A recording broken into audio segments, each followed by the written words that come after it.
A queda do Dorival Júnior após 9º jogo sem vencer. O Timão que agora vai ao mercado para contratar um novo técnico. Marco Belo, boa tarde. Boa tarde para você, Leandro Boldaquian, Renata, Ivan, Guilherme, pessoal do Papo de Crack TMC, primeiro tempo, praticamente virado, sem dormir, depois de ontem, né? Depois da derrota por Internacional por 1-0. Depois da derrota do Corinthians pro Fluminense, a gente já avisou que o Dorival estava de aviso prévio e que se perdesse pro Internacional seria demitido, né? Dito e feito, perdeu pro Internacional, foi demitido. 66 jogos, 26 vitórias, 9 empates, 21 derrotas, 48% de aproveitamento. O problema é o aproveitamento em casa. Eu tenho aqui, ó, o Dorival, 12 vitórias e 8 empates jogando em casa. Esse foi um dos grandes problemas do Dorival Júnior no comando técnico do Corinthians. Em casa foi muito mal, tropeços contra Curitiba, tropeço ontem contra o Internacional, contra outros times menores, e o Corinthians principalmente não consegue mais fazer gols, não consegue chutar a gol. O Corinthians é um time que não consegue ser ofensivo, e a escolha da diretoria corintiana pelo novo treinador é exatamente em cima disso. O Corinthians entende que a defesa está bem postada, que a defesa do Corinthians melhorou bastante, mas que o Corinthians precisa de mais ofensividade. Ontem, após o anúncio oficial da demissão do Dorival Júnior, o executivo de futebol, Marcelo Paz, fez um pronunciamento. Ele avisou que não seria uma entrevista coletiva, e sim um pronunciamento, porque ele não abriria para perguntas que ele não poderia responder. Por exemplo, o nome do novo técnico. A verdade é que o Corinthians já tinha uma lista de treinadores, óbvio, né? Quando o técnico está balançando, os executivos já vão atrás dos treinadores para saberem salário, o tempo de contrato que eles querem, se eles aceitam dirigir o time. Então eles já tinham uma lista. E eu fiquei lá na Neoquímica Arena um tempo depois dessa entrevista do Marcelo Paz, porque o Osmar Stabile e o Marcelo Paz ficaram fechados mais de 1 hora dentro da sala para escolherem a ordem da lista. Havia a lista dos nomes, mas não havia a ordem da lista. E a ordem da lista que foi colocada ontem foi a seguinte: primeiro, Fernando Diniz. Segundo, Tite. Terceiro, Juan Pablo Vojvoda. Quarto, Silvinho. Quinto, Hernan Crespo. E do sexto para baixo, outros nomes portugueses, estrangeiros, enfim, mas com menos chances de serem contratados. O Vojvoda sofreu muita rejeição, já caiu fora logo no começo, apesar do Marcelo Paz ter muita amizade com o Vojvoda, ele teve muita rejeição dentro do Corinthians e caiu fora. O Tite demonstrou ao Corinthians mais uma vez que ele não gostaria, não de trabalhar no Corinthians, mas de não trabalhar neste momento. Então não chegou a haver uma conversa com o Tite sobre contrato, sobre tempo de salário, tempo de contrato, sobre salário, sobre esse tipo de coisa. Sobraram quem? Fernando Diniz e Silvinho. Só que o Corinthians tem jogo quinta-feira contra a Platense pela Libertadores da América, lá na Argentina, às 9h30 da noite, né? Quinta-feira, o Corinthians estreia na Libertadores, pela Libertadores da América. William Batista, que é o técnico do Sub-20 do Corinthians, que estava no Rio de Janeiro junto com o Sub-20 e voltou correndo para São Paulo para comandar o treino de hoje, ele não tem a licença para dirigir o clube em competições internacionais. Ninguém no Corinthians hoje tem a licença para dirigir o clube em competições internacionais.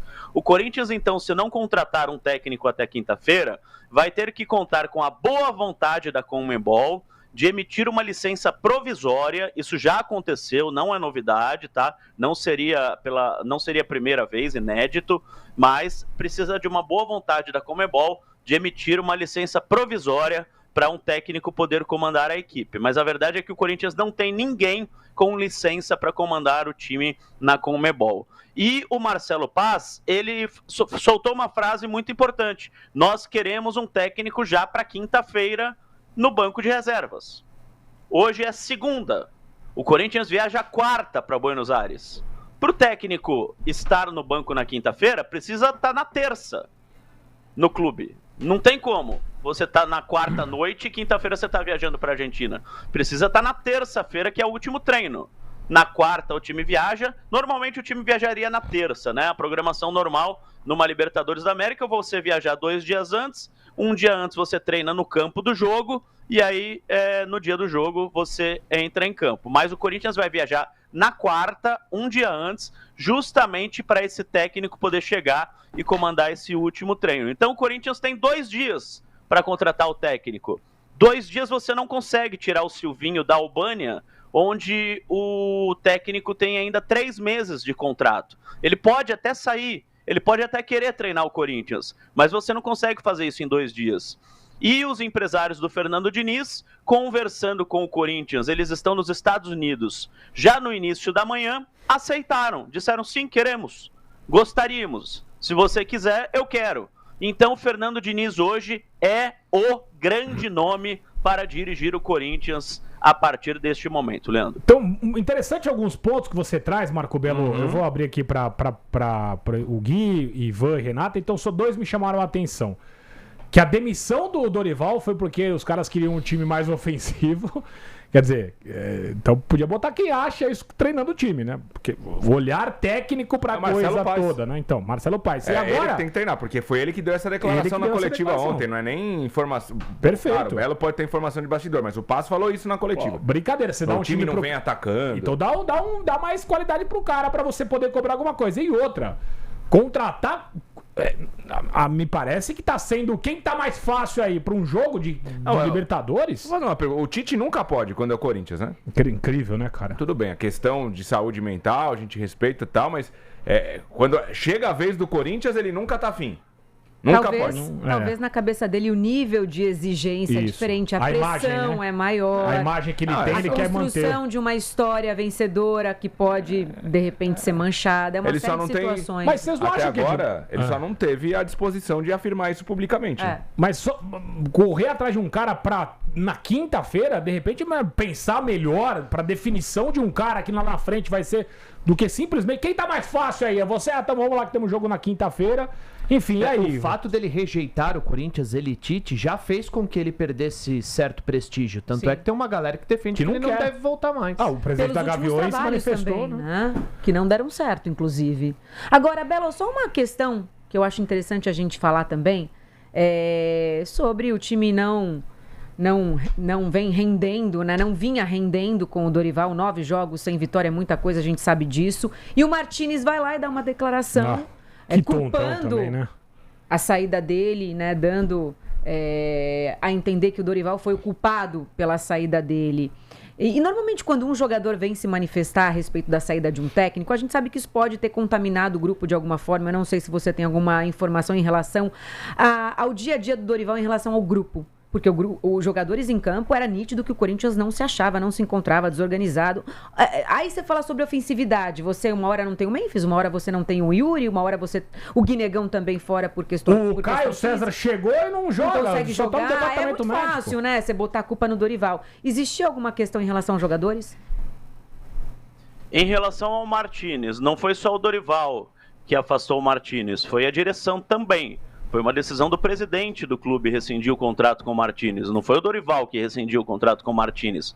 O problema do Martínez com o Dorival foram as declarações do Dorival em off. Não foram nem nas entrevistas, mas em off. Falando que o Martínez não atendia ele, que o Martínez sumiu, que o Martínez desapareceu, que ninguém achava o Martínez. Então o Dorival queimou o filme do Martínez com a torcida falando esse tipo de coisa. A gente passou até aqui na TMC, na época, eu lembro, esses offs do Dorival. E com o restante do grupo, o Dorival foi perdendo o grupo nas entrevistas. Ele foi falando que o grupo é fraco, que precisava de reforço, que tinha a posição que o grupo não, que o time não tinha jogador à altura do Corinthians. Que não queria estrangeiro, né?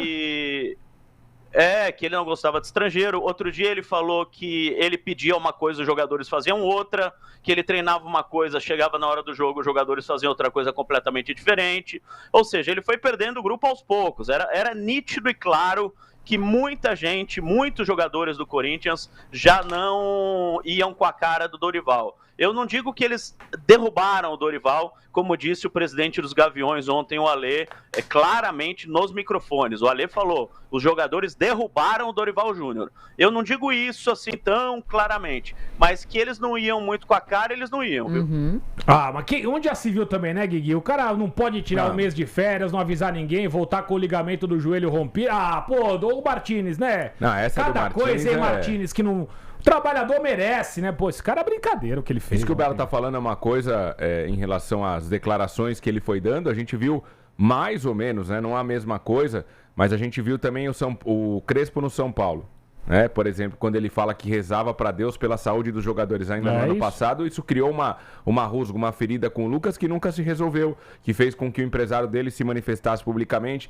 E aí, muitas vezes, quando a gente noticia isso, o torcedor, tem gente que não entende e fala assim, vocês estão querendo criar tumulto. Mas é um ambiente de trabalho, gente. E aí, assim, você pode transportar para o seu ambiente de trabalho. Às vezes você se desentende com alguém e aquilo vai sendo levado para frente em pequenas atitudes no dia a dia, em discordâncias no trabalho, e esse tipo de coisa vai minando o relacionamento. E para quem precisa apresentar um desempenho esportivo dentro de campo, num cenário de elite aqui do Brasil, cara, uma hora ou outra a balança acaba, né, pendendo para um lado que você desempenha mal, e aí isso fica exposto publicamente. O que eu queria perguntar pro Belo, nesse cenário aí que você trouxe, Belo, os jogadores foram ficando desagradados com algumas declarações.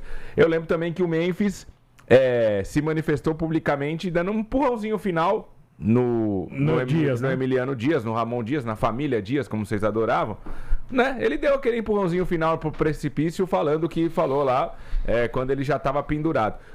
Em relação ao grupo de jogadores, a diretoria do Corinthians não pensa em fazer uma cobrança, porque assim, pegou uma fama muito grande de um grupo que joga quando quer. Isso. E que não ganha agora, então não tá querendo há muito tempo, né? Porque já são 9 jogos, o time tá para estrear na Libertadores e tudo mais.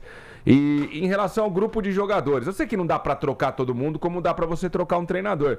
Mas não existe assim uma cobrança maior, só trocar o treinador mesmo e aguardar que tudo dê certo?